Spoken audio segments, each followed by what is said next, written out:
পুনর্বাসন ছাড়া আর রেল বস্তি উচ্ছেদ করা যাবে না, এই দাবিতে প্রতিবাদ মঞ্চ করে জাতীয় বাংলা সম্মেলন সঙ্গে নিয়ে প্রতিবাদে সামিল হয়।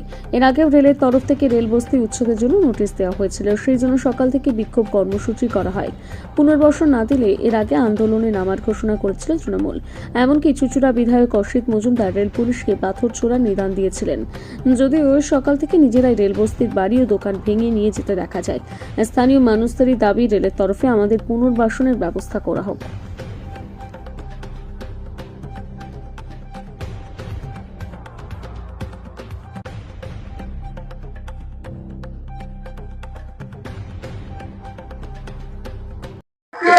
আজকে আমাদের এখানে আমরা অবস্থান বিক্ষোভে বসেছি জাতীয় বাংলা সম্মেলন।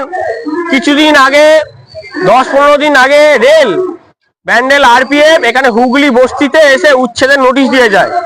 এইখানে হুগলি বস্তিতে, হুগলি রেল কলোনিতে আজকে প্রায় 40-50 বছরের ওপর বসবাস করছেন এখানকার যারা আছেন, তাদেরকে মাত্র 10-15 দিনের মধ্যে রেল এখানে এসে নোটিশ দিয়ে যায়। আজকে এই শীতকালে এখানে বাচ্চা বাচ্চা ছেলেরা আছে, মা বোনেরা আছে, তারা পরীক্ষার সময় আছে, এরা কোথায় যাবে? 40-50 বছরের ওপর ধরে এখানে এরা বসবাস করছেন। আমরা সবাই জানি কিভাবে এখন এসআইআর নিয়ে প্রত্যেকটা শ্রমজীবী মানুষের, খেটে খাওয়া মানুষের মাথা ব্যথা। সেইখানে দাঁড়িয়ে তারা এসআইআর নিয়ে দৌড়াদৌড়ি করবে, এসআইআর ফর্ম ফিল আপ করবে, নাকি তারা মাথার ছাদ বাঁচাবে? এইখানে আমাদের নাগরিকত্ব সংকট এসে দাঁড়িয়ে গেছে। যেভাবে বিজেপি ইলেকশন কমিশনকে কাজে লাগিয়ে এইখানে বর্তমানে হচ্ছে বৈধ ভোটারদের তালিকা থেকে বাদ দিয়ে শুধুমাত্র নিজেদের ভোটারদেরকে জায়গা দিতে চাইছে, সেইখানে তাদের তো নাগরিকত্ব কাটছে, তাদের মাথার ছাদটুকু কেড়ে নিচ্ছে। আজকে রেল বস্তি কলোনিতে আরপিএফ যারা এখানে 40-50 বছরের উপর বসবাস করছে, মাত্র 10 দিনের নোটিশে তাদেরকে উচ্ছেদ করে নোটিশ দিয়েছে। রাত্রেবেলা এসে আরপিএফ গুন্ডার মতো হুমকি দিচ্ছে। রেল আরপিএফ কে পাঠিয়েছে, বিজেপি আরপিএফ কে পাঠিয়েছে বাংলার মানুষদেরকে রাত্রেবেলা মা বোনেদেরকে হুর্দি পড়ে এসে হুমকি দেওয়ার জন্য। হুমকি দিয়ে তাদেরকে বলছে মেরে এখান থেকে উচ্ছেদ করে দেবো। আজকে তার বিরুদ্ধে আমরা জাতীয় বাংলা সম্মেলন এখানে হচ্ছে উচ্ছেদের বিরুদ্ধে আমরা এখানে আন্দোলনের অবস্থানে বসেছি। যতক্ষণ না আরপিএফ এখান থেকে সম্পূর্ণরূপে চলে যাচ্ছে, যতক্ষণ না আমাদের প্রতিশ্রুতি দিচ্ছে যে পুনর্বাসন দেবে, আমরা পুনর্বাসন ছাড়া একটি বস্তি উচ্ছেদ হতে দেব না। এর আগে তো দেখা গেছে বহু স্টেশনেও উচ্ছেদ হয়েছে বা ব্যান্ডেলেও যারা বসবাস করে থাকতেন তাদেরকে।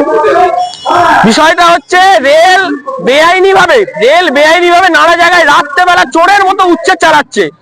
উচ্ছেদই যদি চালানোর হয় তাহলে ওরা হচ্ছে দিনের বেলা না এসে রাত্রেবেলা চোরের মতো উচ্ছেদ চালাচ্ছে। যখন মানুষ ঘুমিয়ে পড়ে লাইন কেটে দিয়ে প্রায় ডাকাতের মতো, চোরের মতো তারা উচ্ছেদ চালানোর চেষ্টা করছে।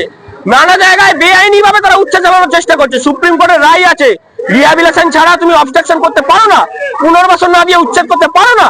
রেল জবরদখল করছে তাদের জমি শুধুমাত্র পুঁজিবাদকে বিক্রি করার জন্য। আদানি আম্বানিকে বিক্রি করবে বলে রেল তাদের জমি বিক্রি করে দিচ্ছে, তাদের জমি এখান থেকে উচ্ছেদ করে দিচ্ছে। গরিব খেটে খাওয়া মানুষের পেটে লাথি মেরে তাদের মাথার ছাদ কেড়ে নেওয়ার চেষ্টা করছে। কিন্তু আজকের পর থেকে বাংলার মা বোনেরা জাতীয় বাংলা সম্মেলন এক ছাতার তলায় এসে আমাদের সাথে মতুয়া ভাইরা আছে, মতুয়া সম্প্রদায়ের লোকেদের উপর ঘর উচ্ছেদ করছে। যেখানে বিজেপি বলে মতুয়াদের রক্ষাকর্তা, সেইখানে মতুয়াদের পর্যন্ত ঘর উচ্ছেদ করতে। এখানে প্রায় কম করে হলো 400-এর উপর মতুয়াদের ঘর আছে।